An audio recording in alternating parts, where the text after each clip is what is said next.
First of all, we have Jody Rock, Larissa Washchuk, and Frank Bajarski. All are here tonight. Welcome them. Thank you for being here. And Rick Watts has made his way here too, and he's also here. He's in the back there somewhere. I will also mention another important date that's coming up. Saturday, October the 7th, especially for one person in this group. And that on that day, the Dale Bradshaw Park will be dedicated at Dakota Collegiate. If you're available and would like to share in the celebration that day, Saturday, October the 7th at 3 o'clock, the Dale Bradshaw Park will be officially open. Dale says he'll dump the first one on the farthest route.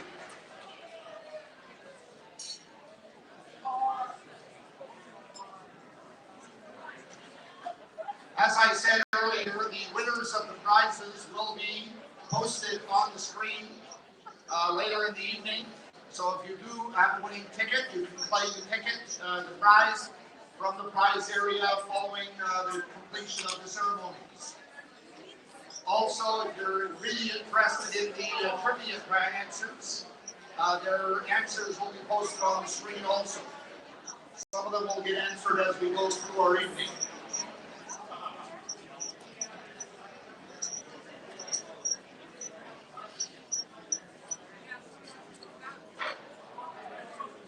So the first groups that we are honoring here tonight,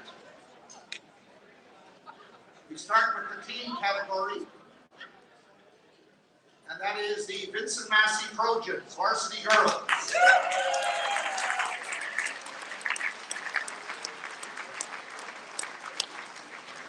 They were provincial 4A champions in 1983, 1987, and 1988. In 1983, first group they were honoring here tonight, they defeated Dakota 61-56 in the championship game. Annette Benjamin was the most valuable player in the tournament. Leanna Saunders and Cheryl McComb were selected All-Stars. In 87, they defeated the Vincent Massey Vikings from Brandon. Stu Farnell and Michael Hill, who's being recognized tonight, were coaches of that Brandon Massey Vikings team. And they won that game 49-35. Interesting fact there, in that they stopped the Vincent Massey Vikings team from winning their third straight provincial championship. So if they had lost that game, if you follow the way I'm explaining it, we might be here recognizing those Vincent Massey Viking teams here tonight. But we're recognizing the Vincent Massey Trojans, of course. It's interesting to note also, when you look at the records, during the 1980s, there were 6 Vincent Massey teams that won girls' championships. Now, they were Brandon and Winnipeg, but Vincent Massey teams nevertheless. So it was a big decade for that name. In the 87 championship, Arlen Adam had 21 points and 10 rebounds, was tournament MVP, and Susan Ruff was selected an All-Star. They entered 5 tournaments that year and won all 5. In 88, they returned most of that same group and lost only 1 game and posted a record of 29-1. They defeated Glenlawn, and I believe it was Glenlawn that had beaten them early in the year, that one loss. They defeated them 63-45 in the championship game. It was 40-11 at halftime. So obviously, Dave made some adjustments there. So again, Arlen Adam was the MVP with 25 points and 22 rebounds, and Kelly Wynn had 18 points. Kelly and Susan Ruff were All-Stars.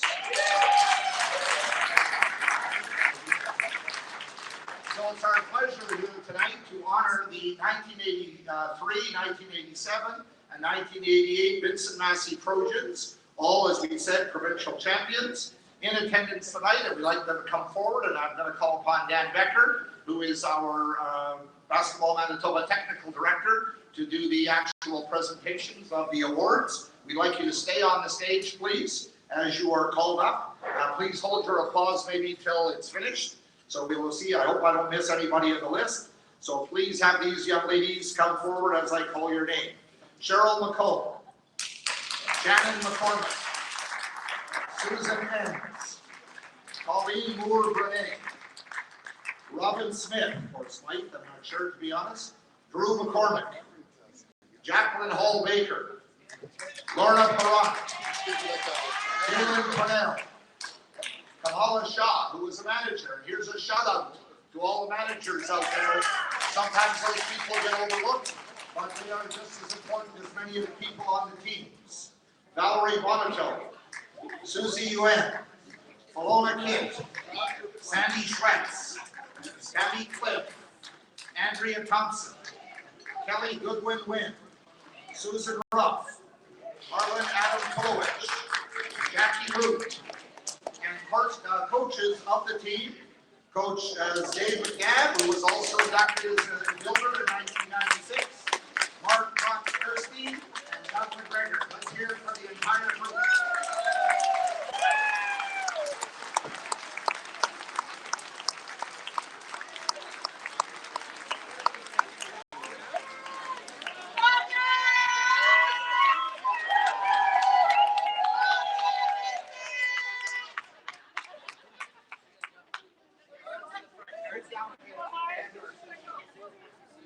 I would now call upon Ms. Colleen Roberts, the Vice Principal of Vincent Massey Collegiate, to accept the banner on behalf of the team. And this banner will be hung in the Vincent Massey Gymnasium and will honor this group for years to come.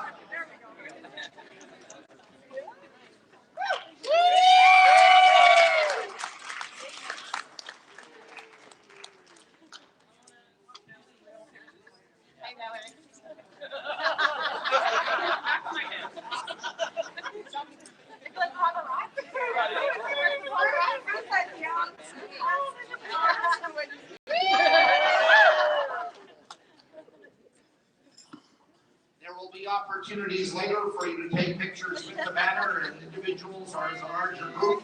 So get what you can now, but we'll give you time after to do it also.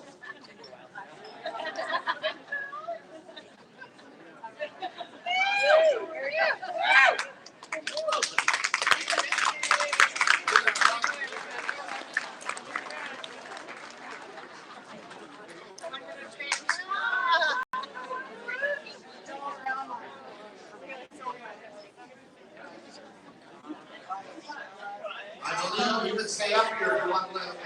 I believe it's Arlene who's going to speak for the team.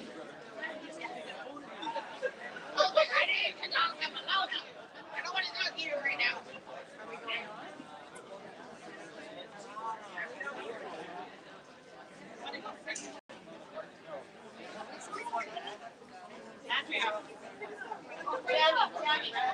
Look at Jack.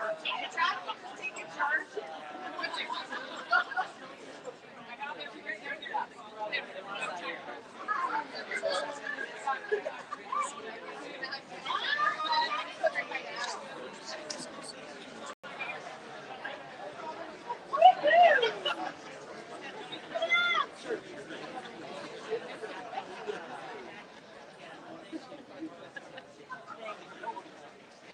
Good evening. My name is Arlene Filowich. I was a captain and member of the 87 and 88 provincial teams, and I'd like to start by thanking my teammates for asking me to speak on their behalf. We'd first of all like to thank the Manitoba Basketball Hall of Fame Committee for putting on this extraordinary event to honor all of these individuals and teams that have made basketball great here in the province of Manitoba. Our Vincent Massey varsity girls teams are honored to be a part of that legacy, and so we thank the selection committee for your consideration. Thanks to all of you and the Victoria Inn for the excellent meal and the chance to celebrate together.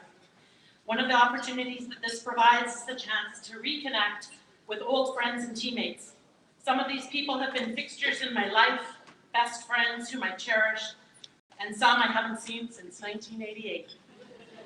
I'm so thankful that we have this opportunity to be honored, to celebrate, and to be able to reminisce about the good old days. We'd also like to thank Basketball Manitoba as the voice of basketball in the province. Many of us have benefited from the outstanding work that you do. I know my family is still benefiting from your programs and your support. Thank you for helping to make tonight a great event. In light of this being the end of Coaches Week, I'd really like to take a few minutes to talk about the coaching staff at Vincent Massey Collegiate. Doug McGregor, Mark Whitson, and of course, the legend and Hall of Famer, Dave McNabb.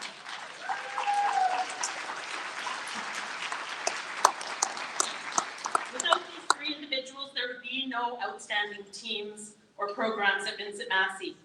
As has been noted, in order to be eligible for nomination in the team category, your varsity program must win a minimum of 3 provincial championships in a 6-year period.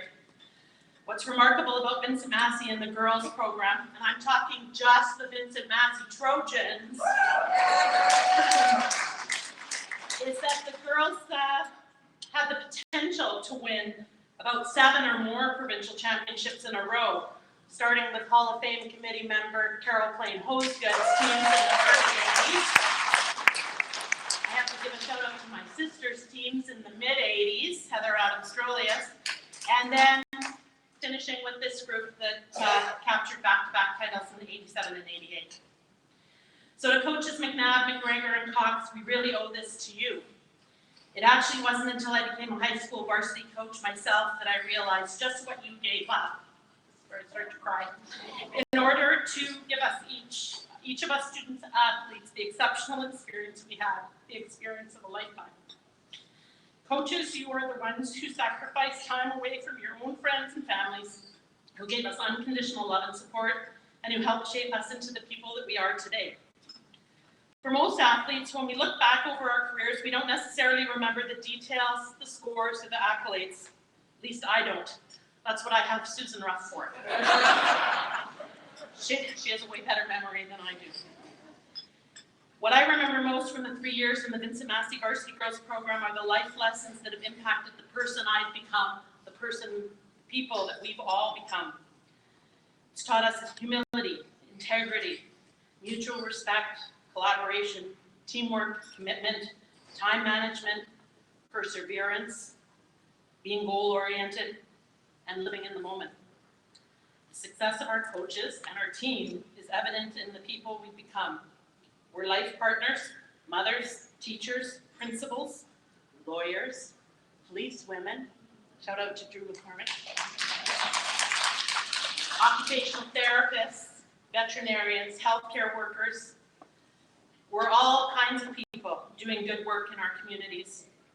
It's amazing to think that our coaches and teammates from 30 plus years ago are still impacting who we are, what we've become. I think this is the true brilliance of being a coach.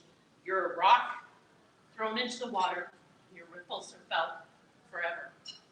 Thanks, Dave, Mark, and Doug, for making it all possible.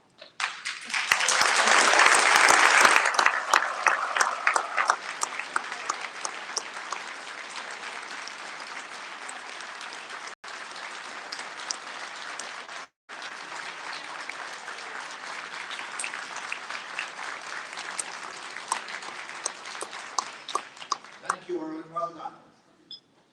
The next group that we'd like to recognize is a little different in that we sometimes don't get opportunities to recognize provincial teams. But in 1991, Team Manitoba, and it was 19U in those days, which was called Junior, I believe, the women's provincial team won the national championship. This was in July, in the summer, of course, July of 1991. The games were played at the University of Winnipeg and at Tech Block High School. When they won, the headline in the Winnipeg Free Press, and I do research, and I know you're sitting there thinking, this guy researches this stuff? I do. I actually research some of this stuff. And the headline in the Winnipeg Free Press was, Manitoba finds golden touch. And that was July 21st, 1991. In their opening game, they defeated what was referred to as a fledgling Ontario squad. And I'm not sure what that meant, other than the reporter maybe tripped over a dictionary. They defeated them 69-52. They then defeated New Brunswick and Alberta to go undefeated in their pool. Then they defeated British Columbia in the semifinal, and in the gold medal game, they defeated Quebec 57-49. And that Quebec team was coached by Mike Hickey, who many of us might know, and I know coached with Colleen a few years at the University of Manitoba. So they went undefeated in the tournament. A lot of names are on this group. Some of them are not here tonight because they no longer live in Manitoba. But guard Terry Lee Johansson, who is an honored member of our Hall of Fame, it says in the article, sparked the Manitoba women to a comeback with some deft steals on defense. Her quote was interesting. This is DL saying this. They were passing basically into my hands, said Johansson about the steal. I'm not sure why they were doing that. We started slow, but we were very nervous. I learned not to let the pressure of being at home get to you.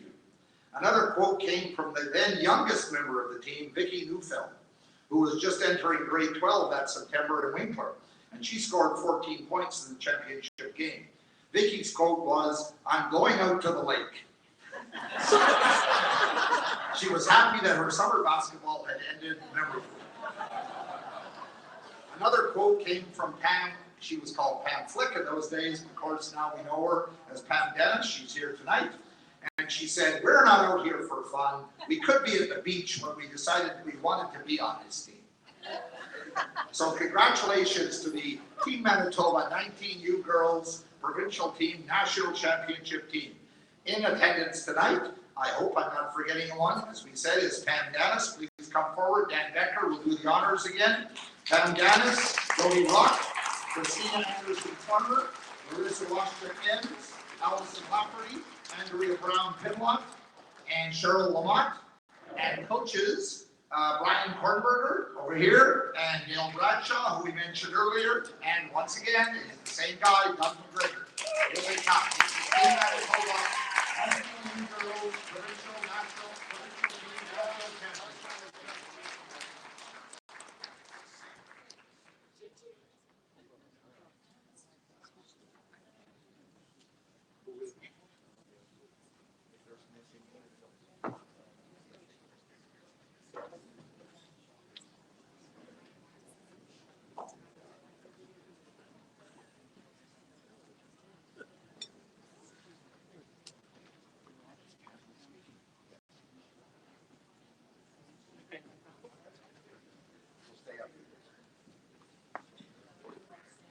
And we're going to present the banner for the 19U Women's Provincial National Champions to Dan Becker, because we're hoping and expecting that this will be the first banner that will be hung in the rafters, if there are rafters, at the new Sport for Life Center on Pacific.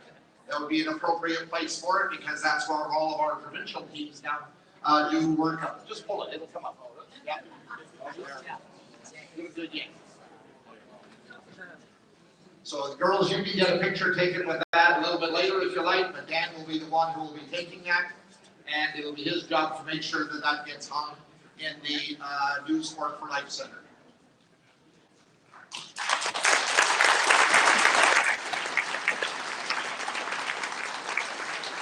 I believe it's Pam that's going to speak for the group. Is that correct? Yes, it is. It's all yours.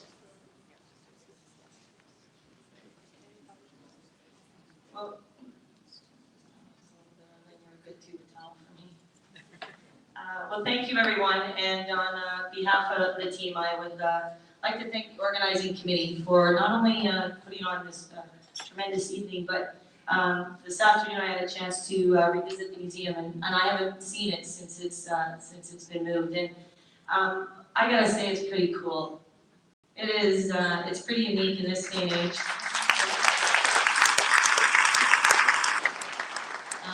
And it was alluded today, it's the only museum in the country that celebrates the game that we love, and you know, I'm a little old school, so to be able to go down there and to see and to feel what it's like to be part of a team, or to see how much our game has grown is really unique. And you know, I get to see it on Facebook, and I'm a really big social media buff, but to be able to do it and see it live is really pretty unique. So thank you for that commitment. It's already been alluded to already, but I'd really like to thank the coaches, Coach McGregor, Coach Bradshaw, and Coach Kornberg for assembling the squad that summer of 1991. And you know, I look out here tonight, and there's the three coaches that are here, but there are a number of coaches who impacted me personally, but a lot of us in the room, and we certainly wouldn't be who we are. And I think you did a great job of highlighting that when you're a coach, you impact and do more than probably you think you do, and I certainly appreciate it, and I know the rest of us all do. So thank you for all that you do. Yesterday, my daughter and I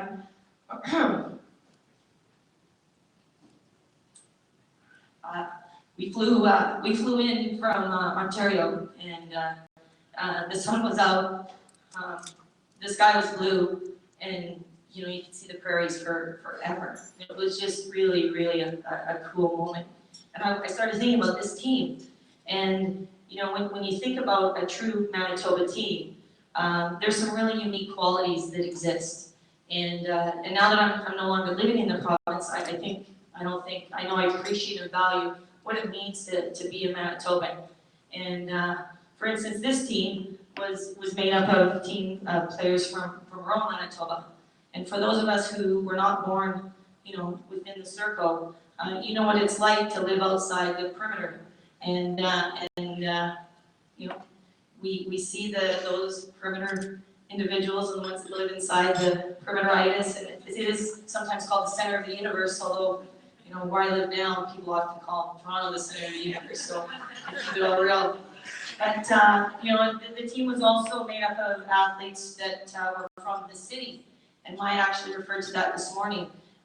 When you live in Manitoba, there's only one city, and when you are from the city, you're not only just from Winnipeg, though. There's parts of the city that you really identify with, either from Fort Garry or from St. James, or you might be from a place called like Transcona. And then in particular with this group, because it was a U19 team, when you talk about your loyalties and where you come from, there was players on this team that were Bobcats, and then there was some Westmen, and then there was some Bisons, and there was even a Sioux on this team. And we really identify, and we align with certain identities. But when you play and you put on a Manitoba jersey, all of those kind of lines get reduced, and you're just one part of one team. And that was really what this summer team was really about. And I was quite honored to be thinking about this group and what all we've done and what we accomplished. And the one thing that I'll say is that when you're 18 or 19 years old, you feel pretty invincible, and you should feel like you can accomplish anything. And I think we felt that way that summer. But we're no longer 18 or 19 years old, and we're no longer invincible. And in fact, one of our teammates is no longer with us. And so, when you reflect on these kind of opportunities, and when you think about, for us, the summer of 1991, where we got to play a game that we loved, we got to represent a province that we're really proud of, we got to win a national championship on our home court. That's something that we can all reflect on and be very, very proud of. And so, on behalf of the group, I'd just like to really thank Basketball Manitoba for allowing players and like ourselves to be able to continue to do that, and for all that you do. So, thank you very much.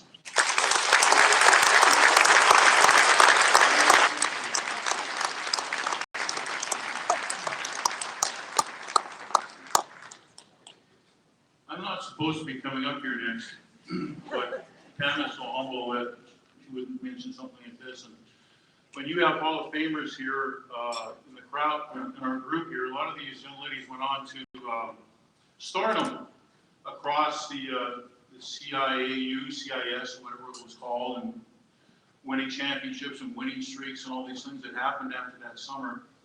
I just want all of you to know that provincial teams started in the early 1980s. We had junior and senior championships, etc., but the actual selection of provincial teams started in the early 80s.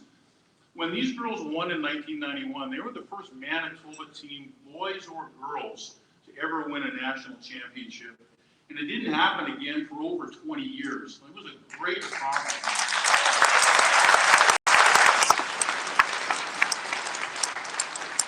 I also want you to know that our boys team that year lost to Ontario in the semifinals, just a loaded Ontario team by 2 points.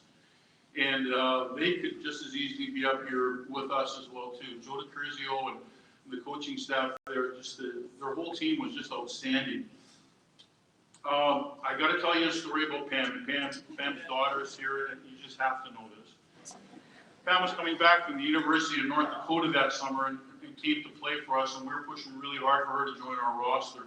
She hadn't played point guard before, per se, And we needed somebody to play point guard. And she stepped in and took over that responsibility for us that summer. And she won the most valuable player in the national championships. She developed a bond with Coach Bradshaw that is what coaching and playing is all about. I can remember Pam was just getting her feet wet with playing the position. We had a good team. We needed somebody to lead us.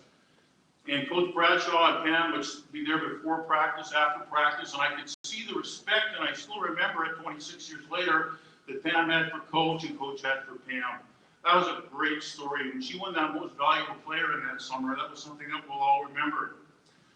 Terry Lee Johansson's out in Nova Scotia. She's not here. She's a Hall of Famer, and I got to tell you this. I've told this to a few select people in 26 years, but I need you to know this. We were playing in the semifinals against BC, and it was really close at the half. Terry Lee was playing in that tournament in 1991 with a torn ACL. It was hanging on by a thread. The doctor told TL she could play just go as long as you can until you completely blow it, because you're getting surgery coming up a few weeks after. So she decided to go, and she was in intense pain. She wouldn't let on what was happening. She was tough, and any of you that remember TL know that she was really tough. Well, at halftime of our game against BC, at the University of Winnipeg, I went behind one of the curtains. They only had one side of the stands down, so the curtain was up on the other side. And it was all dark on the other side. And I walked about 20 feet into the other side, and TL was standing there by herself. And tears were just pouring down her face, and she was so sore. And I said, "You don't have to go back." And she says, "I am going back." And she walked with me back out there. So there's 1 minute to go, 2 minutes to go in the game, to go to the national championships. We're up by 1. We have to score because BC is coming back against us. And TL gets the ball on the right wing, and she drives the lane, and she goes right into the BC bigs, these big 6'3" girls that they had, and she just got decked. And then she made the 2 free throws, put us up by 3. We ended up winning by 2 or something like that. That was the most courageous thing I've ever seen in person or heard about, the fact that she would drive the lane in that situation. And I hope you're watching on TV out in Nova Scotia, TL, because everybody needs to know that story. And last but not least, Sherry Telke, who isn't with us anymore, has passed on, was one of the most high on life people and really represented what was good about basketball and sports, and she was just tremendous. So without further ado, I just thank you for letting me say those things. I finally got them off my chest after 26 years. And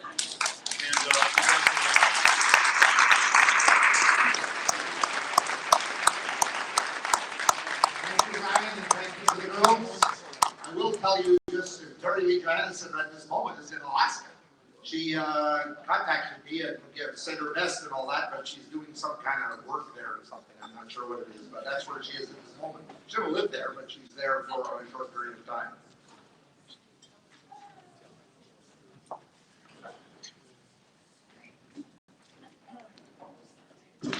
Moving on now, we go to the player category. And I think most people who are sports fans would agree that there is a kind of an ongoing debate of how would the great players of yesterday do against the great players of today. It's a question, of course, that never will be answered. But I'm one of the few people in this room, there's probably only a handful, who actually saw both of our player inductees play here in the province of Manitoba. Neither of them live here anymore, and some of you may not even have heard of their names, but I can tell you that they could today would be able to compete with the best players of any generation. First one we're going to recognize today is John Cook.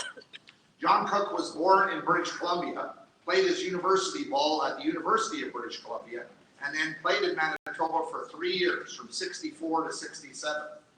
In that era, senior men's basketball was really very, very competitive. Maybe the best ball that was played within the province. Much different than it is today. He dominated the senior league playing with the St. Andrews Dunlops, they were called in those days. In 1964-65, he led the senior league in scoring, averaging 26.2 points per game, was an all-star, led the team to the Canadian Championships where they finished second, and was chosen a tournament all-star. One of the quotes he was called, he was a likable find of the year, is what he was described in the paper that I saw.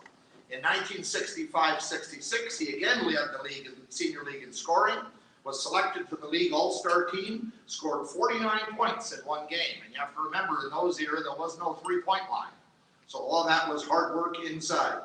And led St. Andrews to the national championships, where he was selected a tournament all-star once for the second consecutive year.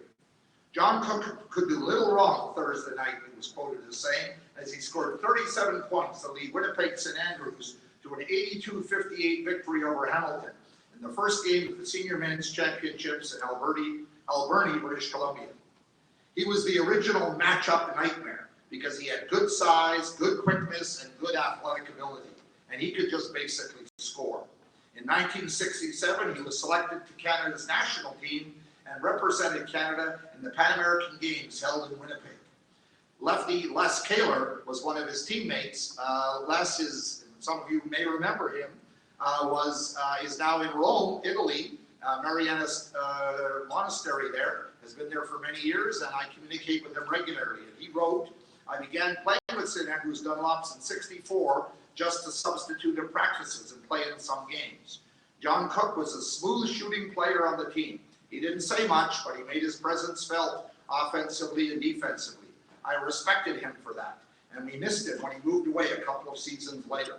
Congratulations, John, for your induction into the Manitoba Basketball Hall of Fame. You certainly deserve the honor. Wish I could be there to see you again. That's from Lefty Les Kaler. John is here tonight with his wife, Barbara, and I'd now like to call upon Dave Mills and Glenn Ferguson, who will come forward to make the official presentation. Dave and Glenn were teammates of John's at St. Andrews. And I'd like to introduce to you the newest member of the Hall of Fame in the player category. Ladies and gentlemen, please welcome and honor John Cook.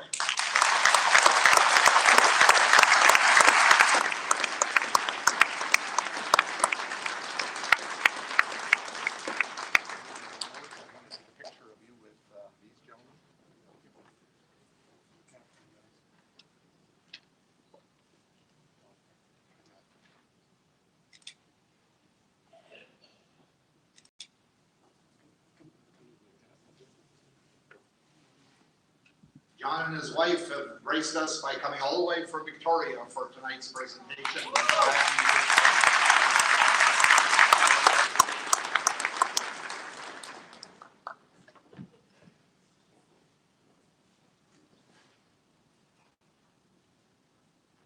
So this is the time it doesn't work.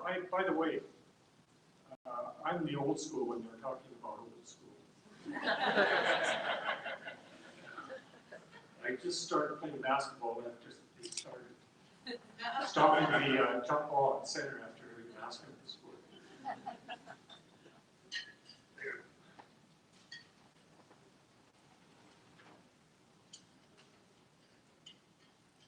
I just want all of you to know how great honor I am to receive this award that has been given to me. It's a long time ago that I played basketball. I can hardly remember a lot of the things that happened. And in fact, it's good to come and talk to people because you get a second opinion, which is different than what you thought happened at the time. One of the things that I'm sorry about that happened during the time that I was playing basketball in Manitoba is that we didn't win a national championship. We were bridesmaid 3 years in a row, and that stuck in my craw for a long time, but it's just how things happen. In every championship we got to the final, and we just couldn't get over the final hurdle. My love of basketball started in the mid-1950s. I'm not sure that I picked basketball, or basketball picked me. When you're 6'4" and 145 pounds, there aren't a lot of other choices. Hockey was out, football was out, and so basketball found me. And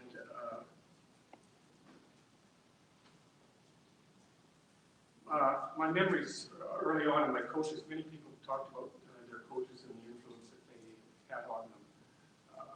I started in an era where basketball coaches were typically the person that got to the front of the room last when they were asking for people to be basketball coaches.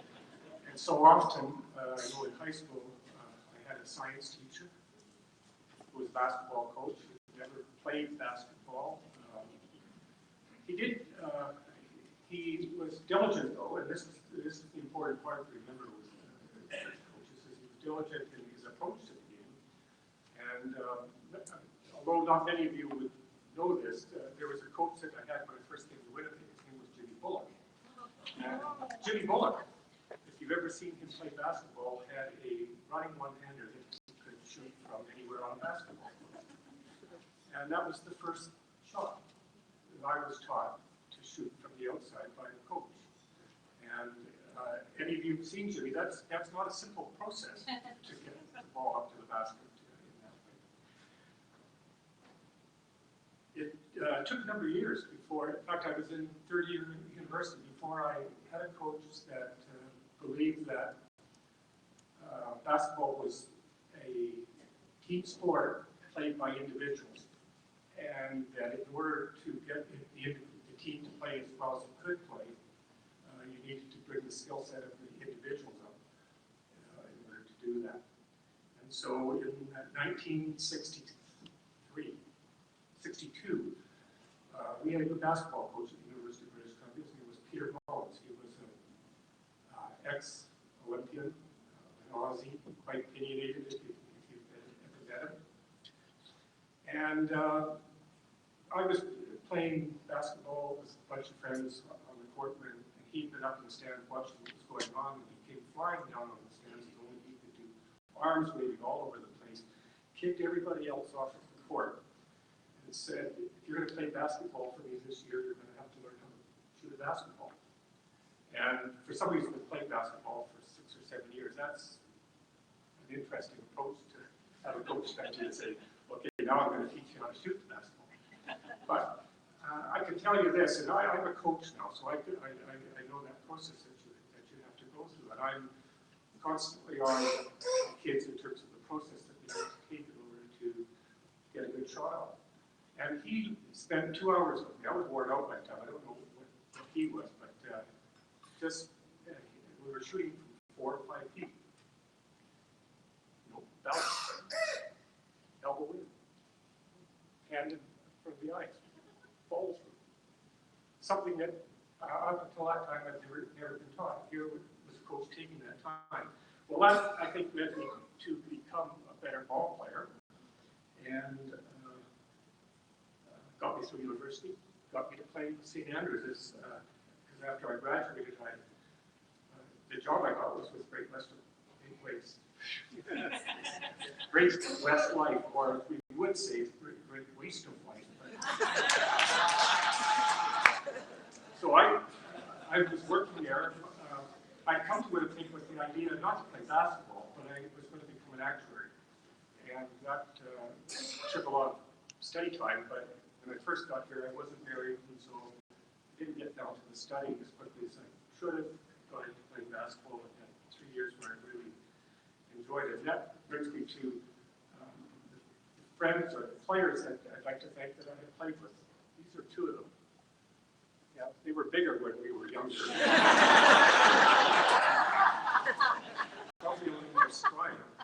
I have to tell you though, that sheet that you put on, and question number 4.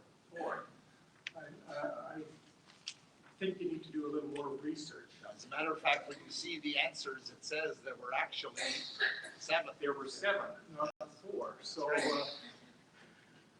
that first team that I played with at St. Andrews, we had 7 guys that are now in the Hall of Fame in Manitoba. We had a really good team. Unfortunately, we wouldn't come second. Came second, but it was a good team. They included people like Scooter Alfonso. He was about this high, and he dribbled the ball right about here, right where if you were a coach, you'd say to Scooter, don't dribble the ball. That'd be you're not supposed to dribble the ball at your shoulders. People will take the ball away from you. His shoulders were down at our knees. That was what the problem was. And he had a motor that just kept him going. We had Dave Mills. Dave had the unfortunate problem of being a big guy on a team with a lot of guys that like to shoot from the outside. And so Dave knew he was going to get the ball. He wasn't going to get it from us directly. He had to pick up the ones that we missed. And he was great at that. I mean, that was one of the very positive parts to our team. We had Les Taylor playing for us, who you've already mentioned. Lefty scored 76 points in one game for us. We all watched. Well, it wasn't mentioned because we didn't keep them back then. Some of us got assist records during the time. Freddie Ingleson played for us on that team. There wasn't a shot that Freddie didn't like. And Glenn Torgerson played on that team. Right, Glenn? Passed it to you. Yeah, well, he did that, but the only thing I can remember about Glenn is that we were on a trip in North Dakota, and he taught my wife how to do the polka. And Glenn's version of the polka is one where the woman's feet never touch the floor.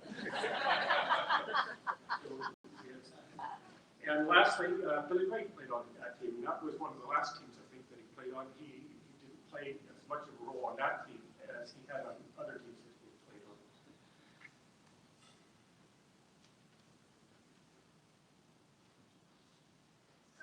As I mentioned earlier, my basketball career, one of the reasons it was short was that I had already decided that I needed to do something to provide for my family in the future. So I was working for Great West Life. I was writing actuarial exams, and those are exams that require you to study 400 plus hours a year, and 400 plus hours a year plus a full-time job plus basketball wasn't something that was going to work, particularly for me, because the advantage I typically had in basketball was that I ran more than other players ran. I'd like to just keep moving until something happened. And if I couldn't get in good enough shape to do that, I wasn't going to play the game. So I pulled away from the game and eventually looked for other avenues. And those avenues included coaching my son as he played basketball in the mid-'80s. And more recently, my grandsons have started playing basketball, and I've been coaching them or their teams for the last 4 years.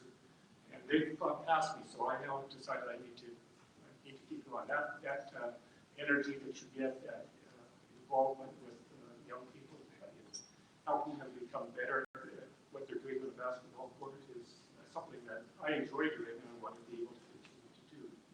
So basketball has been really good to me, and I want to thank the Hall of Fame here in Manitoba for acknowledging the role that I played while I was playing in Manitoba. Thank you for your generosity in providing me with this.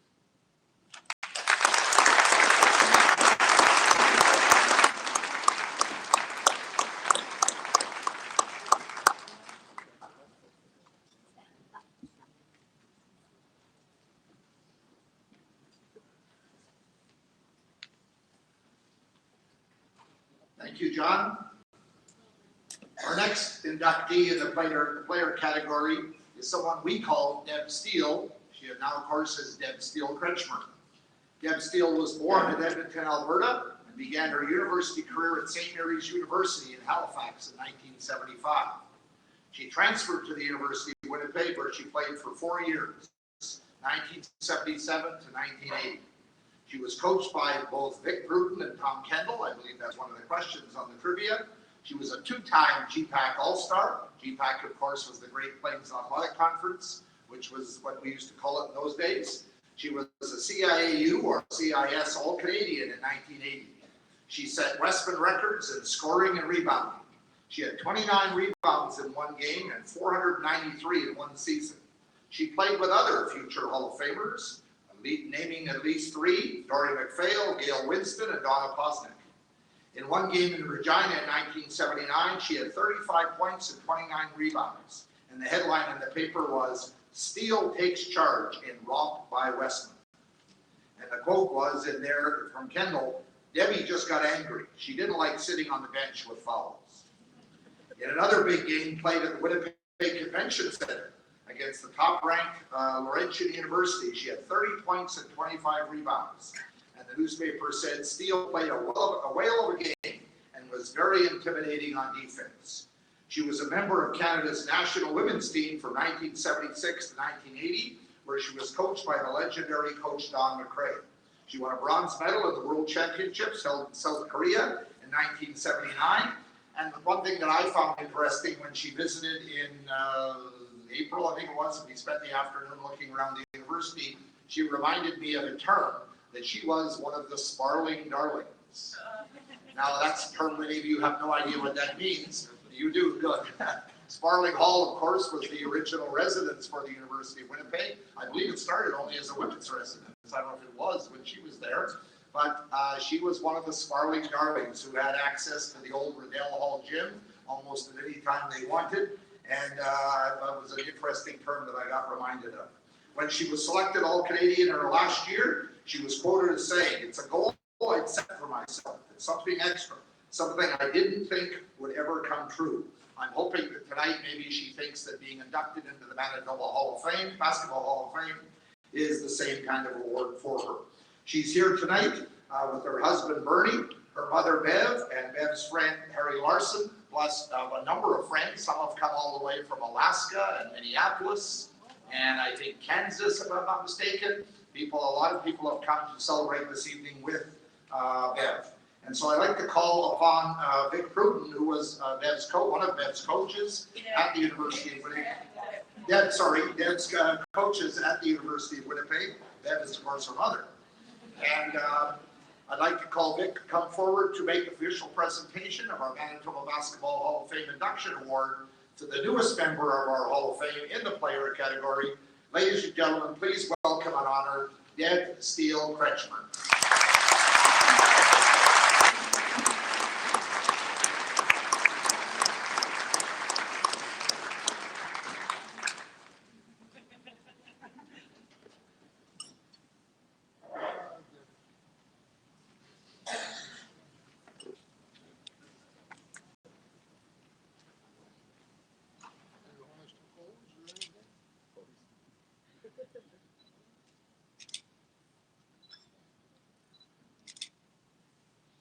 Debbie ate her vegetables.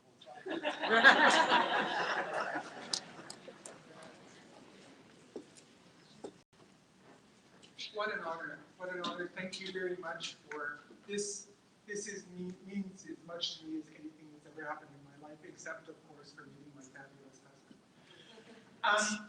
I also like to thank Ross for making sure that the mic was the right height, because I do a lot of public speaking, but you need to moving it up. There's been a theme tonight about thanking people and thanking the sport, and I'm here to continue that theme. And putting my glasses on so I can see what I want to say. They say it takes a community to raise a child. I'm here to tell you that it takes a country to produce a basketball player. I've been 6'6" since I was 13. It was fabulous. In my youth, I thought it was my biggest curse. I just wanted to be normal like everyone else. Growing up, my folks told me to hold my head high and that I could do anything.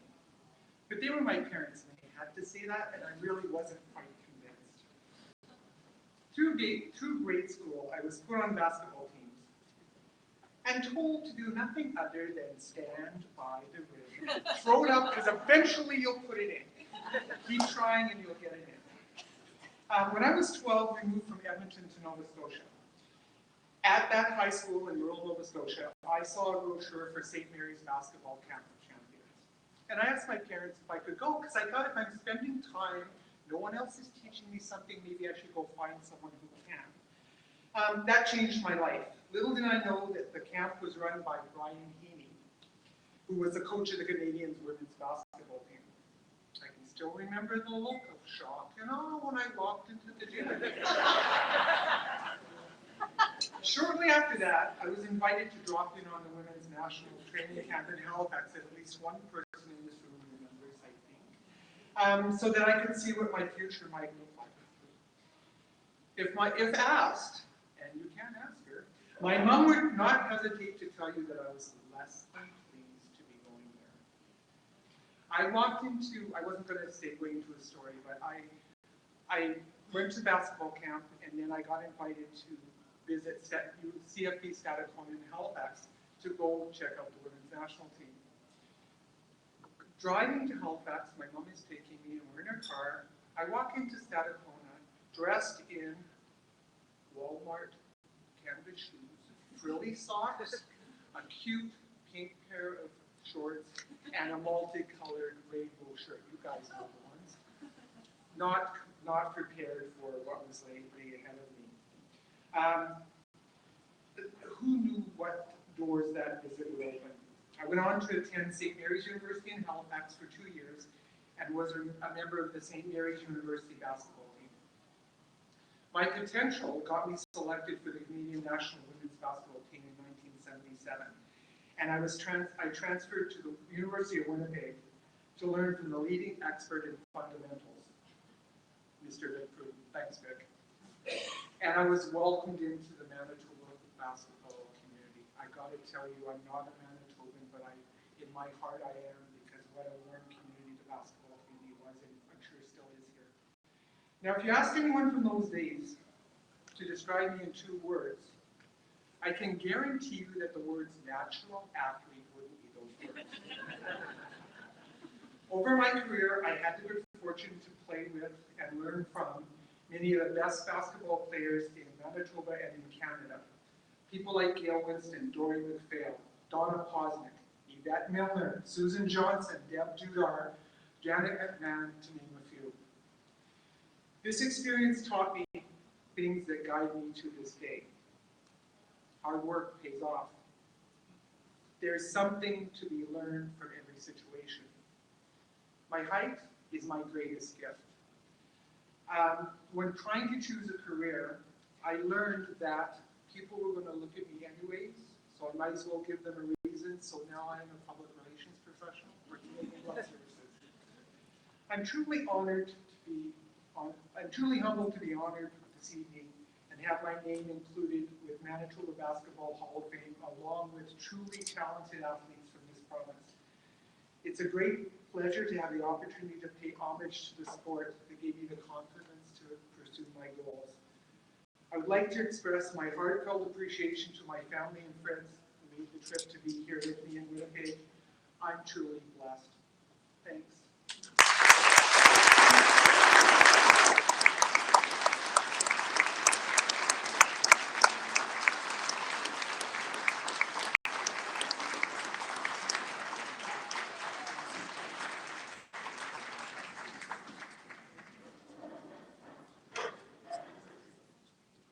Thank you, Deb. Moving on to the builders category. We have in our Hall of Fame selection committee and in our ordinary committee and amongst the basketball community a regular debate of exactly what is a builder. It's a lot less clear than it is for the team category and even for the player category. We have, as I said earlier, inducted 67 individuals in the builder category. This includes some coaches, some referees, officials, administrators, even media people. So it's a much wider, broader category than the player and team category is. Tonight we're honoring a high school coach who built a very strong program and won 4 provincial championships, a coach with probably the most diverse resume possible with success at all levels, a coach who led in the building of a model junior high program, and a coach administrator who has dedicated over 50 years to the game in various capacities. Ultimately, a builder is someone whose passion for basketball has left a legacy. And as a result, the game is markedly better because of his or her leadership. The first person we're recognizing tonight is Dennis Elvestad. Dennis served as a teacher, coach, and official for over 37 years. He was a good athlete himself as a young man, and as a baseball player, pitcher, he came within 1 game of appearing in the Little League World Series. He graduated from Glenlawn Collegiate, where he excelled as a basketball player and then spent his entire teaching career in the St. Michael area. He started at Norbury Junior High, and most of his success happened at Dakota Collegiate, where he coached the varsity girls team. In his years at Dakota, he led the Lancers to 4 MHSAA 4A provincial championships and qualified for the provincial tournament 10 times. Dennis was also a mentor to many younger coaches, in much the same way that he was mentored by people like Al Hume in his early days of teaching. He organized and presented at many coaching clinics in St. Patel. He also refereed basketball for many years, to which he brought the same philosophy of fair play and hard work that he modeled to all of his teams as a coach. Furthermore, he acted as a coach supervisor for 8 years in the Downtown Hoops B-Ball program, which had high school students working with inner-city elementary students. His leadership in the game of basketball left its mark on many younger coaches throughout Manitoba. Sadly, Dennis passed away suddenly in 2013, but we are still proud to honor him here tonight. One final thing that needs to be said is that Dennis Elvestad was just a really nice guy who had many friends in the game of basketball.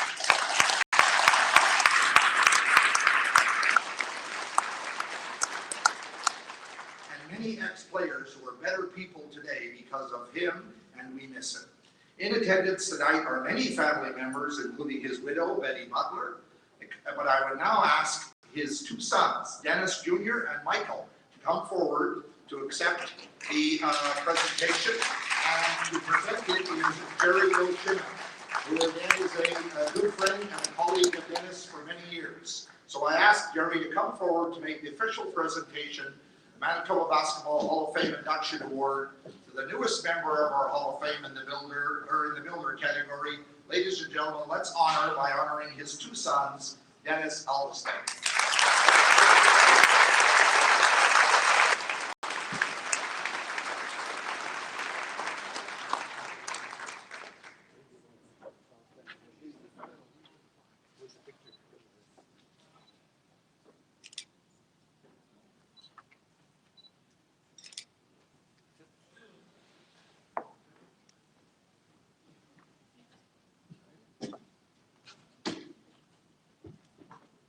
Good evening.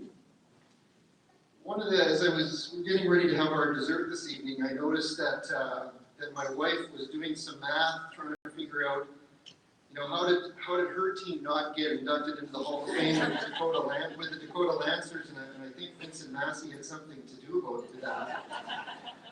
So, inheriting some of the competitive spirit from my father, I kind of was trying to figure out a way how I could work this in, but so Linda, because I share the same name as my dad, I'm in the Hall of Fame. My name's in, and yours isn't.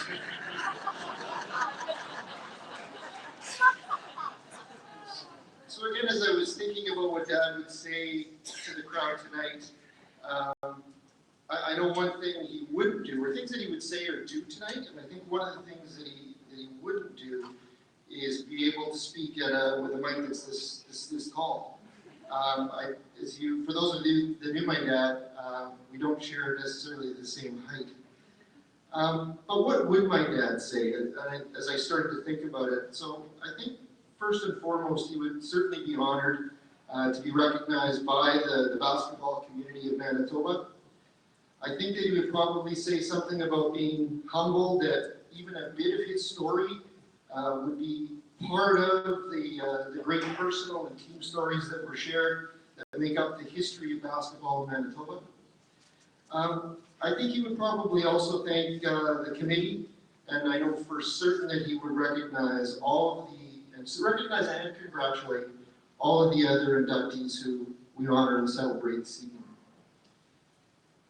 I think one of the unique things, and I think my dad would certainly mention this as well, and he would be honored, is that he had a chance to in his absence, but to share the stage with Dave McNabb. So congratulations, Dave, and your team.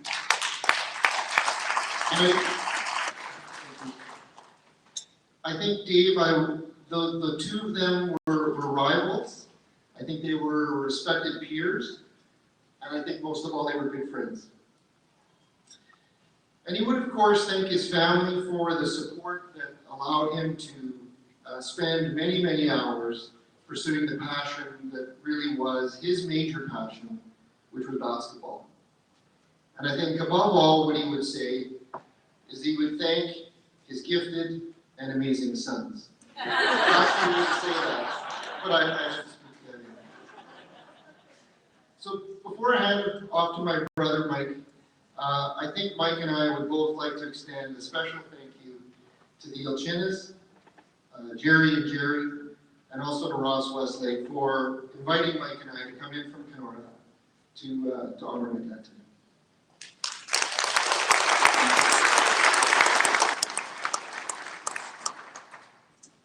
I was lucky enough to have my dad as a coach growing up. First at the YMCA and then at Brent School in St. Patel.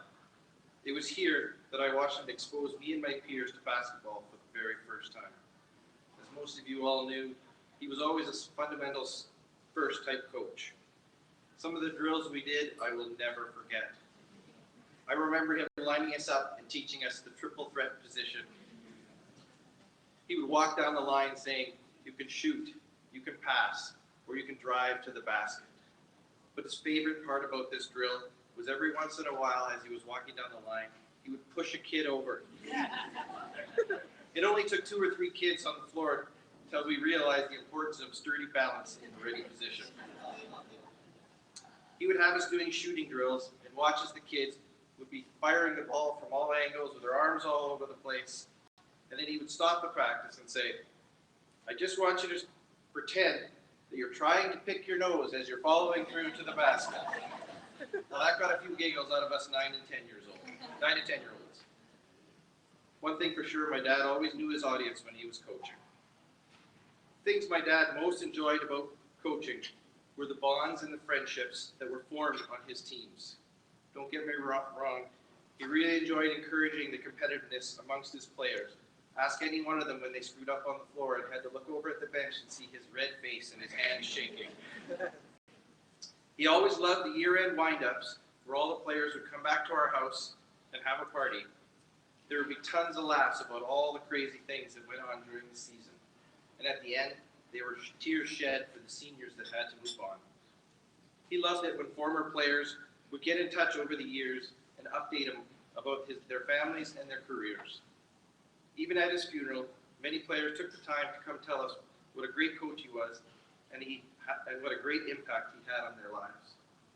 He impacted many people's lives so positively through basketball, including my own. The other day I was talking to my son while we were playing basketball and I said, when you get a chance, you should definitely try out for your school team. I was a little surprised by his less than enthusiastic response. It was then that some of my dad's words came into my head and I said, you should definitely try it. You always meet good people when playing on a basketball team. You will definitely meet some great friends or make some great friends. And you'll get out of the house and have some fun playing a game. That is what basketball was to my dad and what he wanted to be for his players. He met so many good people, a lot of them in the audience today, and he made so many good friends. And he had a lot of fun doing it. Thank you.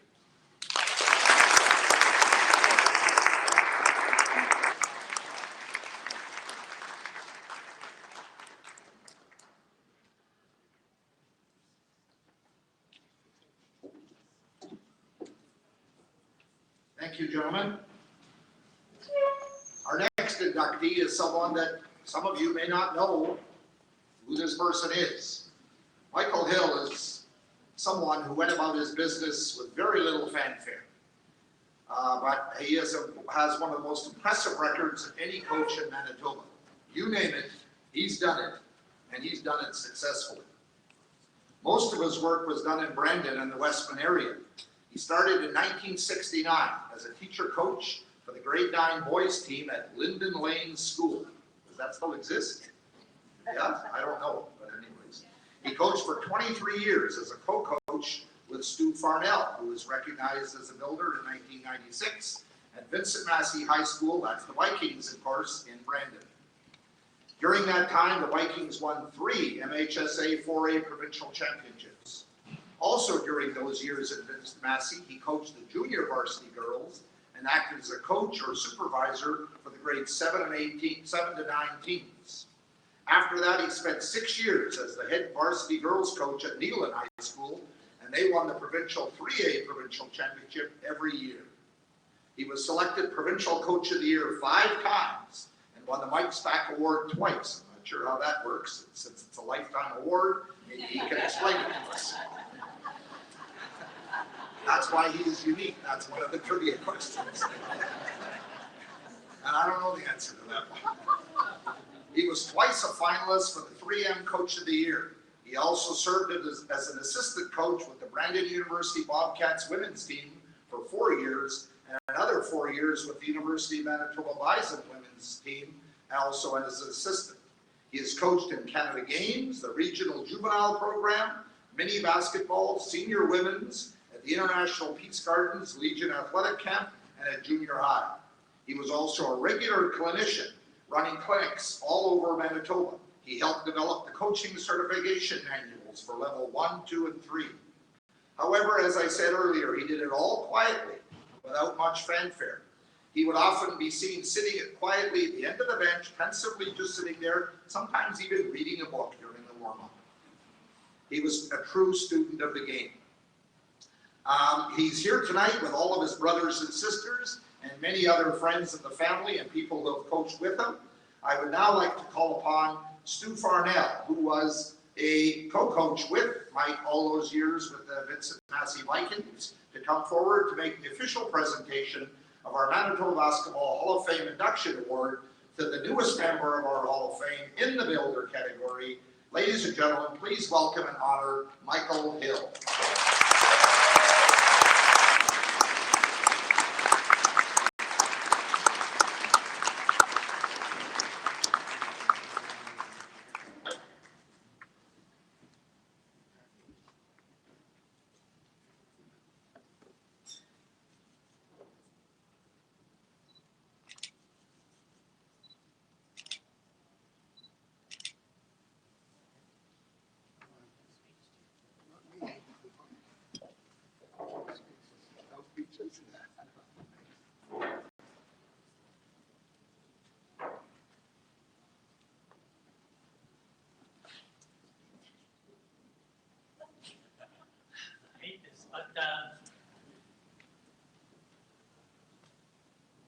My sort of theme this is, it's hard to believe.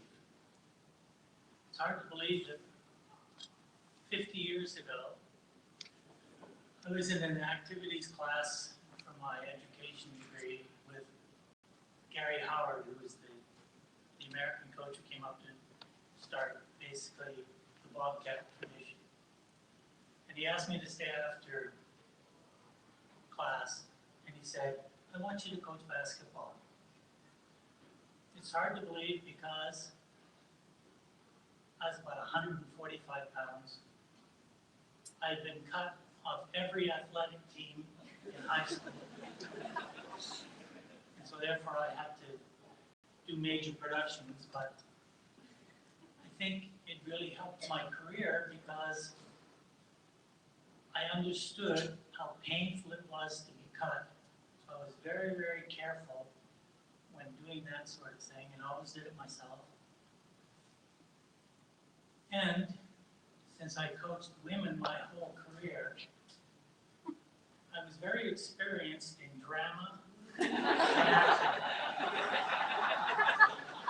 And we all know that there's always a little drama when you're coaching, and acting is really important. But Stu was the person who really introduced me to the game, because he was the person, after I went to Massey after my first year, and Gary Howard was not very happy because he wanted me to coach boys, and I ended up coaching girls. And he wasn't very happy about that at all. But I think I'm really glad that I did, because that was, of course, the best place to be. Now, as you can see, I'm trying to find my speech here somewhere, but I don't know where it is. But I think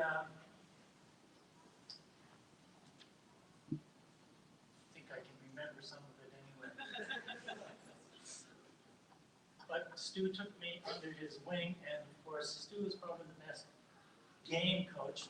He always knew exactly when to change offenses and defenses, when to substitute, when to take that strategic technical foul, that sort of idea. And so therefore, we became very successful. He loved games, I love practice.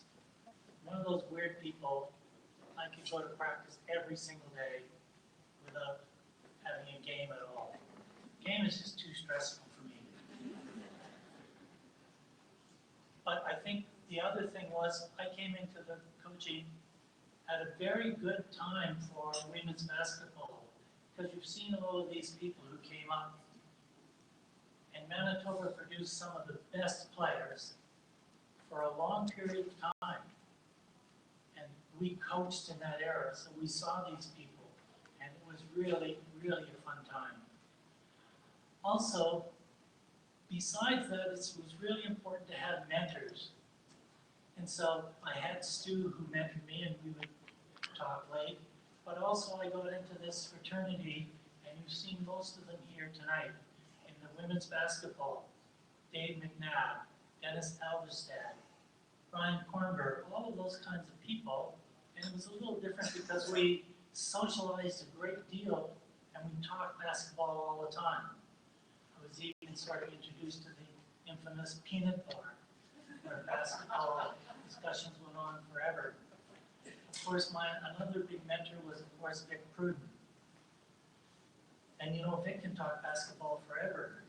And he taught me that as long as you had a nice scotch, you could understand what he was saying. And so those kinds of mentors were very, very important to me. But I think another concept, and since this is getting close to the World Series, great Yogi Berra said, I couldn't have done it without the players. And I was blessed with the idea that I had so many good players. I'm of the belief that if you have good people and good students, they will play good basketball. I'm not much of a stat person. The only stats I was interested in was their marks and their attendance, because I wanted to make sure that each one of them got through high school and then went on with their lives. And I was fortunate that wherever I went, I always had these very good people, and people who graduated, went on to, in many cases, give back. I had many, many players who came back and coached with me and are giving back. People like Pam Dennis, who was giving back a great deal. Ironically, I ended up being an assistant coach to her at the U of M. And then somebody else, when I changed schools, Jamie Menzies, who was one of the leading volleyball coaches. Well, I guess we can't win them all. But these are the kinds of people who are very successful and give back to all of that, because it's the team that wins. I don't feel that I'm being honored so much as you're honoring the programs that I came from. The Vincent Massey program and the Nealon program, which of course was very, very different. Massey, I had the players from grade 7 to 12, so I had a built-in system that they just went through. When I got to Nealon my first year coaching, I had a very good player named Kirsten Davies, Kirsten Griffith, she's here tonight. But she had to go out and scour the halls to find 8 people so we could play. And then she put the team on her shoulders, scored 100 points in this provincial final, and we won. In the 3 games of the provincial final, she just took the team and away we went. And then the program built from there. So it was a very, very successful situation. So I think that that is what is being honored when we talk about what this is all about. Because this is a game I love. After 45 years of coaching, I figured it was time. And and this is the sad part, is I was just starting to really understand this game.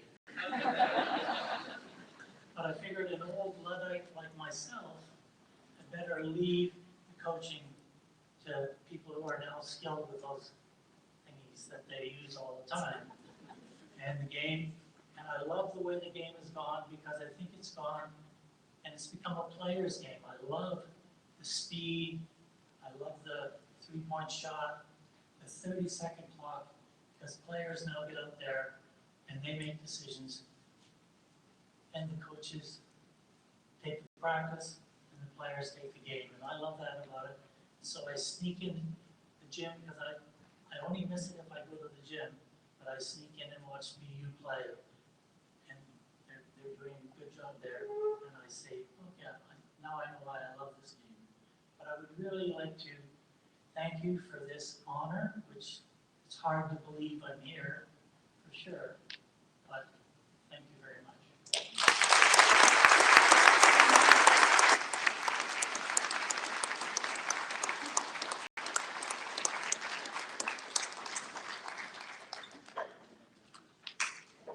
Thank you, Michael. During my years as the chair of the Manitoba Basketball Hall of Fame, I've presided over the induction of many builders. All have been very deserving. I'm especially happy about adding the name of our next inductee to that list. Most of the coaches who've been honored by our Hall of Fame are high school coaches. But anyone who has ever coached knows that the real teaching of the game is done at the junior high level. And often, high school coaches reap the rewards of the players they receive from the local junior highs and get most of the credit. Mark Whitson is an individual who went about his business very quietly, but he had a huge impact on the game. There is a difference, as we have discussed many a time, between a school having teams and having a program. Many schools have basketball teams. Very few have programs. Mark Whitson led in the development of the model for all junior high programs. It was based on consistency, hard work, discipline, and having the right people. He began his teaching and coaching at Earl Grey and Sisler, but most of his work was at Sergeant Park Junior High, where he served for 35 years. He won over 20 junior and senior girls championships and was a two-time Provincial Coach of the Year. He was one of the founding members of the Winnipeg Invitational Tournament and received the Mike Spack Award for dedication to coaching in 2012. In truth, probably Larry's greatest contribution was his leadership in developing a culture of success at Sergeant Park, based on the insistence of being a good student and a good citizen on and off the court. This led to the development of fine men, young and women of excellent character. Furthermore, his dedication to the true grassroots of basketball was shown in his initiation of developmental leagues for young players who were unable to make the main school teams. Sergeant Park was known for having many players on school teams because it was felt that everyone who was willing to make the commitment deserved a chance to be on a team. He also ran many coaching clinics and mentored many young coaches. He probably will deflect the credit, but it was his leadership, dedication, and his example that set the standard of excellence at Sergeant Park for many years, and it continues today as his legacy. Tonight with him are many people. In fact, there's three tables of Sergeant Park people, but his wife Brenda, his brothers, his daughter and her husband. So there's lots, I know, Larry Mark Whitson people here tonight, and I'm sure he's very happy they joined him here tonight. I would now ask Orton Harrison, who was a principal of Sergeant Park for many of those years, to come forward to make the official presentation of our Manitoba Basketball Hall of Fame Induction Award to the newest member of our Hall of Fame in the Builder category. Ladies and gentlemen, please welcome and honor Larry Mark Whitson.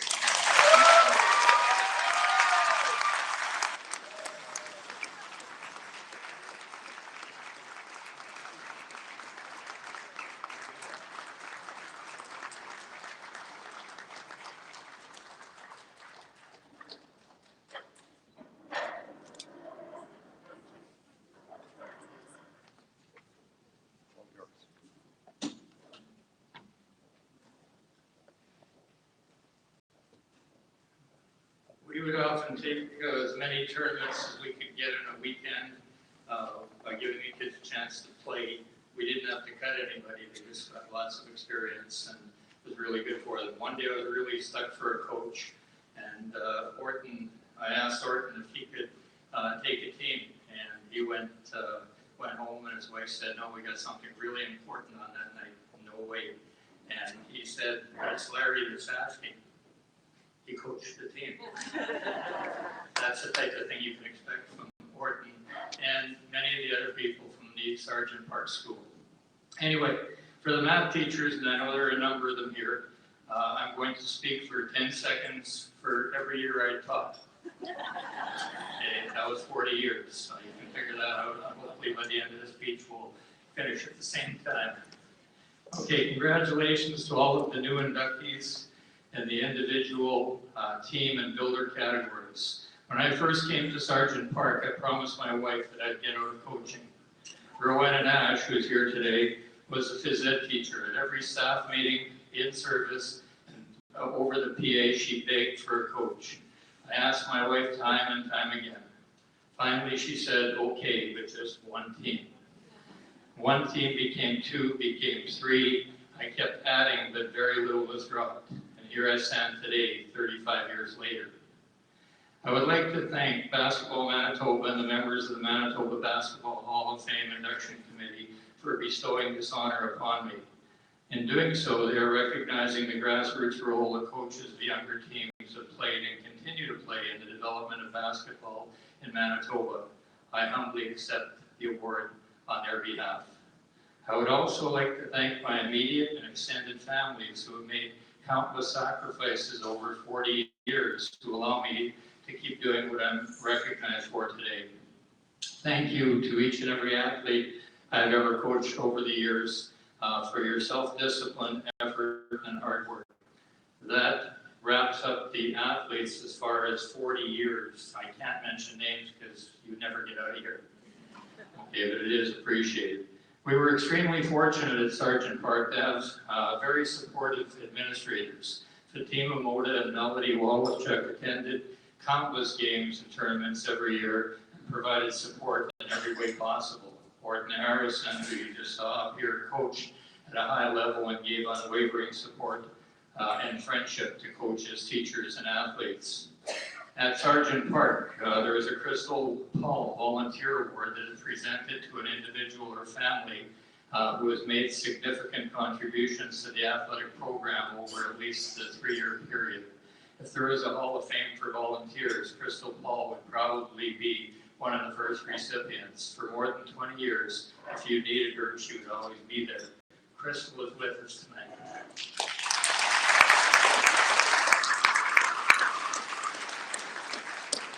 When I started teaching at Sisler High in 1970, I was fortunate to have a colleague on the other side of the gym by the name of Gary Herbert. Gary had the ability to break down complex skills into manageable components. Most of what I know about basketball and volleyball, I learned from Gary. Special thanks to Colin Mark, who I worked with for over 25 years. He is the reason that I stayed in coaching as long as I did. He started out with no experience or background in sports, but he was willing and eager to learn. He attended clinic after clinic and shared what he learned with the athletes and coaches in the school. He trained scorekeepers and timekeepers so well that they continue to be used at city championships and provincial championships. I knew my athletes were going to a great coach with a similar philosophy, and that kept me around year after year. Most of these people I talk about are here, by the way, so I don't want to embarrass them by having them wave. When Lennon Mangaron came to our staff and started helping out in basketball, we won 4 provincial junior girls championships in 5 years. That wasn't an accident. It was because of his assistance. Linton Poynton proved over and over again to be one of the most outstanding coaches I've ever met and a man of utmost integrity. Ryan Isfeld led the junior girls practice with the boys teams on many occasions to get the girls used to dealing with the speed and size of bigger athletes. He consistently encouraged new grade 7 students in his academic classes to try out for school teams. Jessica Batista never really left Sargent Park. After she graduated from grade 9, she came back as an alumnus time after time to work with our athletes. For the past 4 years, since graduating from high school, Jessica has coached the junior girls volleyball and basketball teams.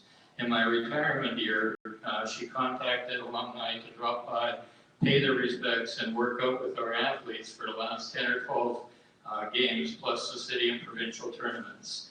The gymnasiums were filled with alumni. How nice was that? Just as important were the contributions, and I list a lot of names, but each and every one of them is important.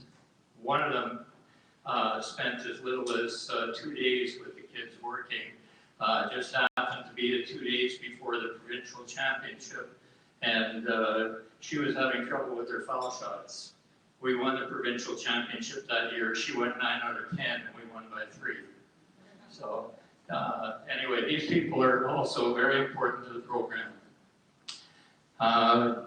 Just as important to the program were the contributions of Ralph Bankay, Sean Massey, Caroline Boyd, Andy Welsh, Bruce Guida, Doug Treffrey, Grace Sanderson, Ron Lambert, Al Stargarter, Mel Ramsemer, Ellen Mark, Rowena Nash, Maureen Wilson, Chris Arbeck, Paulo Cuejo, Edith Jansen, Gina Batista, Michelle Landon, Debbie Manila, Jocelyn Paculan, Sue and Ryan Penner, Kayla Petro, Cindy Sandera, Ernesto Manlag, the one that could teach the shooting, Kelly Cowan, Henry Tad, Tom Kent, the Sayuna sisters, Kiara Coomber, the girl that made 9 out of 10, Jana Kaminsky, the teachers, secretaries, and teacher assistants, and caretakers of Sergeant Park School. I'm almost done. For over 20 years, no players were cut from the junior girls program. Our practices would have 50 plus multi-age kids in half a gym, and we would work on fundamentals. By taking half a gym, we would get in twice as often. We would usually peer tutor with the grade 9s and grade 8s, tutoring the grade 7s. People would say, how come, you can't do that, it's hurting the grade 9s. They wouldn't have been as good as they were if they hadn't gone through the peer tutoring. So it didn't hurt them either. On weekends, we would take as many tournaments as we could get with volunteer coaches taking the extra teams. The less experience the coach had, the better the team they would teach or coach. The coaches came back time after time, year after year, because they always enjoyed it. I always took the weakest team because they were the ones that needed the most coaching. We arranged rides to and from all games and tournaments. Where necessary, we picked up athletes in the morning practices and drove them home after evening practices. We made sure the students got to and from safely. For over 20 years, we didn't charge athletes any money to play in school teams or go into tournaments. When we finally did start to charge them, it was a modest $20 per student per year or $30 per family, and it never got higher than that the whole time I was at Sergeant Park. Year after year, over 90% of our team members were on the school honor roll and principal's honor roll. Our athletes not only participated at a high level, athletically and academically, but their self-discipline and behavior were always beyond reproach. For over 20 years, we have operated one of the most successful and respected programs in the province. I'm here to represent the we who ran this successful program, and most of whom are here today. It truly was a team effort. Thank you.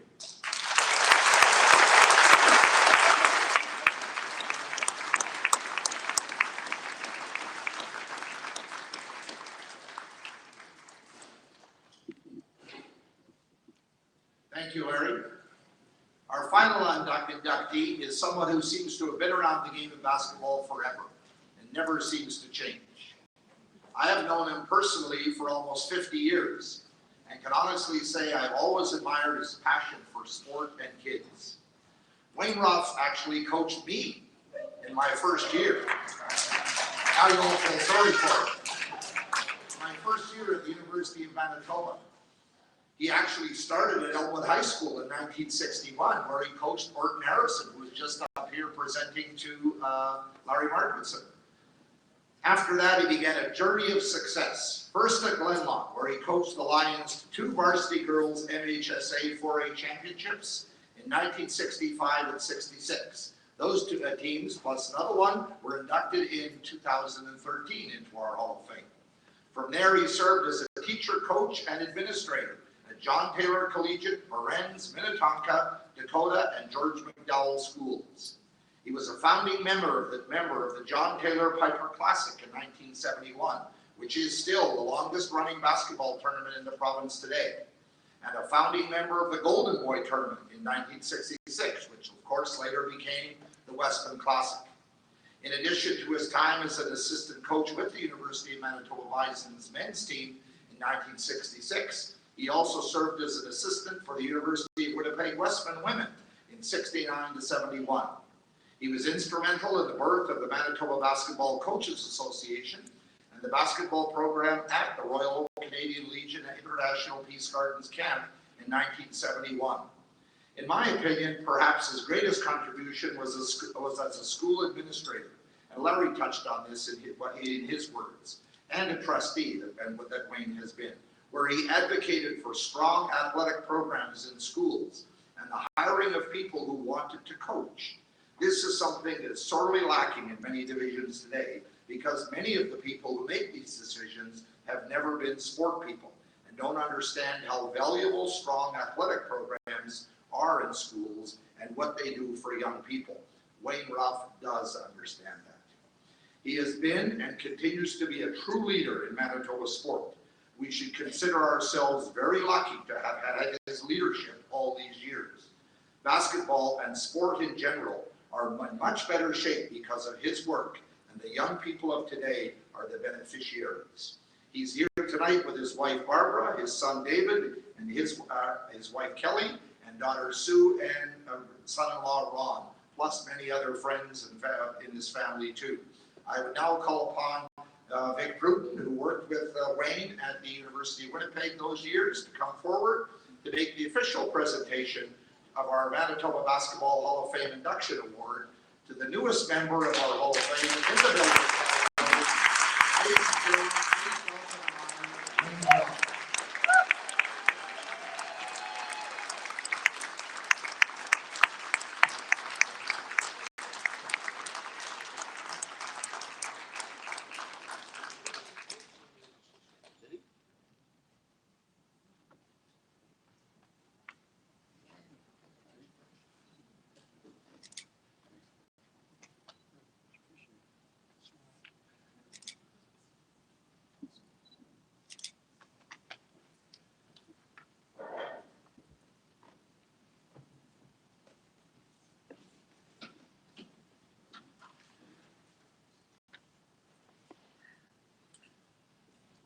I wrote some brief comments, and I will get to them, but I just want to talk off the top of my head if you give me that opportunity. First of all, thank you, Ross, for those kind words, and thank you to the Hall of Fame committee.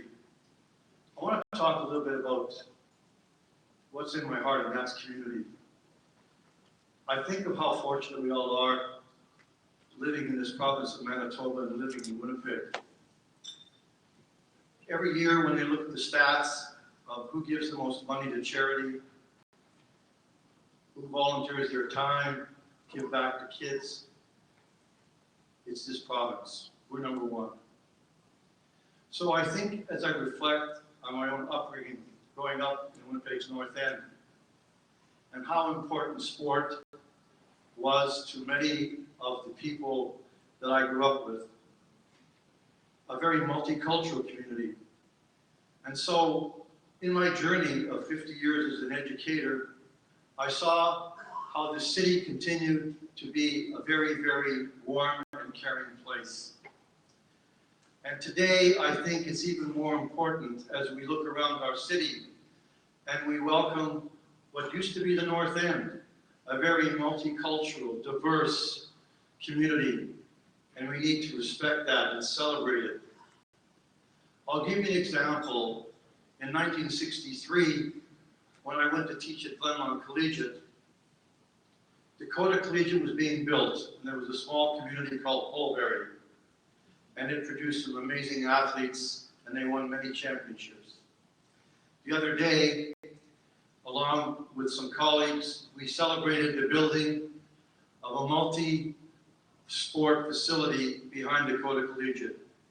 Artificial turf football field, a basketball court, first class, being named after one of the legendary coaches, Dale Bradshaw. And a cricket pitch, okay?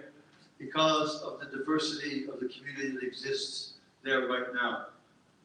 And what I always sense is that people are already willing to give back. And so I celebrate particularly Basketball Manitoba. In putting together that field, I went around the city with Rick Watts and we took pictures of basketball courts. And Basketball Manitoba is putting first-class outdoor courts in every part of the city for kids to play and get out there and play the game that we love. Also, they're giving kids who all they have to do is put on a pair of running shoes and find a coach, and they're playing community basketball by the thousands. So if you think that what's happening in our sport now, that we're dominating now a game as we did 20 and 30 years ago on the national scene in basketball, Basketball Manitoba has an awful lot to do that. And thank you, gentlemen, for doing that.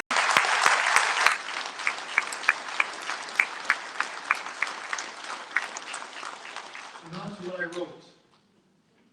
Let me begin by thanking each person in this room for being a builder of community.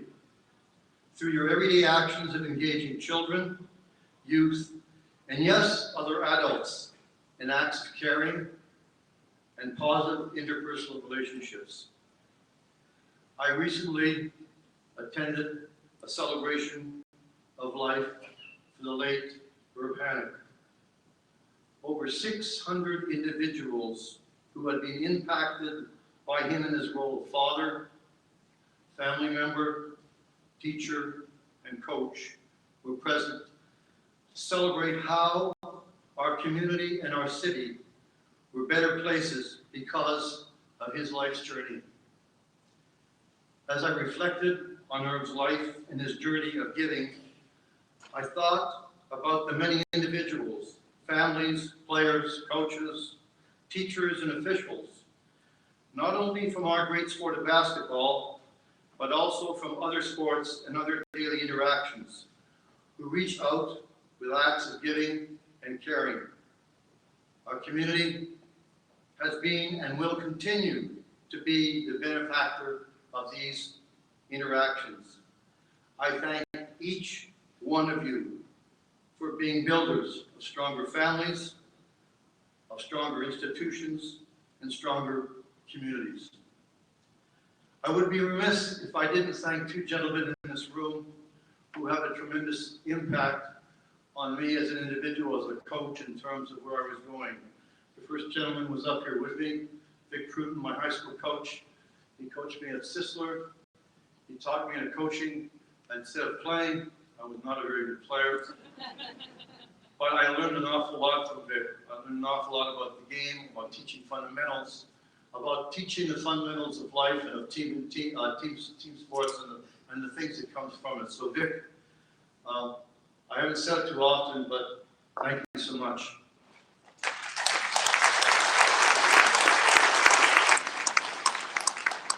The second gentleman, who has been a lifelong friend, Dennis Wilson, who coached the varsity boys basketball team at Glenlawn. We ended up being very, very close friends, and through the years, we did many, many clinics together, along with Dennis Alvestead, Jerry Olchino. And Dennis, again, is someone who has been a strong supporter, both in the gymnasium, but when we both moved into administration, he had the same philosophy, the philosophy that Ross talked about. Hire teachers like Dean Favone, who's been teaching math at Dakota Collegiate for 27 years and has coached basketball at Dakota for 27 years. Or Brian Kornberger, who was hired to teach geography and history, has been coaching at Glenlawn for 30 some odd years. So we need more teachers like that to come into schools. And yes, they're not phys ed teachers, because phys ed teachers are doing as much as they possibly can. But what we need are teachers who come in and engage kids every single moment. Teaching is not about 9 o'clock till 4 o'clock. It's working with children and youth outside the classroom. And so Dennis, thank you for teaching me that as well, okay? Finally, in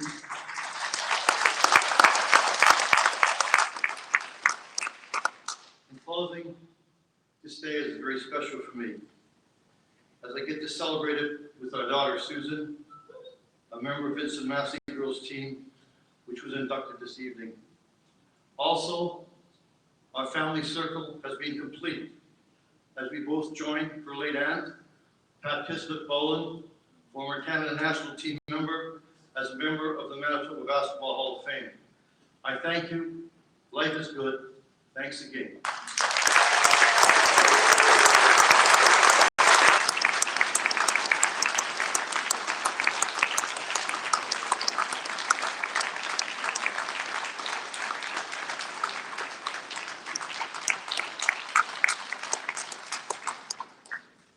Just looked at my watch, it's 9:59, so I said 10 o'clock was the goal, so we didn't do too badly there. Now I just want to tell you about, I just want to thank you all for being here again. We really, really appreciate the support that we get from our community. And again, a reminder that those forms are there. If you want to support us financially, we're more than willing to take your money at all times. If you've got memorabilia, clippings, uniforms, like I saw there was a Massey uniform around here. Where is that going after this? Who belongs to that? Where is that going? Well, that would look good in our Hall of Fame. So as I said, if you've got stuff, clippings, programs, whatever, we'll be happy to have them. This event will occur again in 2019. We hope that maybe we'll see a lot of you here again in 2019. The numbers for the winning prizes will be posted. They happen to be the ones I all have in my pocket, so I won them all. So no, I didn't buy any. So feel free to check those out, and feel free to stay. The bar will be open. We have the room for quite a while. If you want to take some pictures, the banners will still be around for the teams. Enjoy, please, and again, thank you very much, and let's all appreciate this evening to celebrate the team.